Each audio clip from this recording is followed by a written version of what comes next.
That's how brisket should be right there. First step, you gotta trim it up. You wanna take off anything that you don't wanna eat. I got cats, I got dogs. They all waiting on me to drop some of this.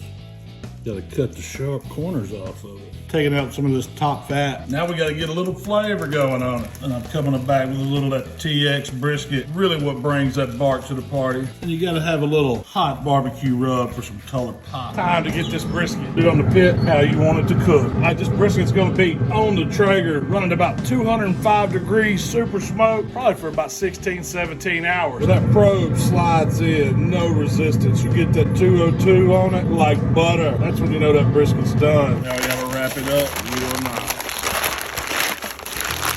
Now it's ready to go in the cooler.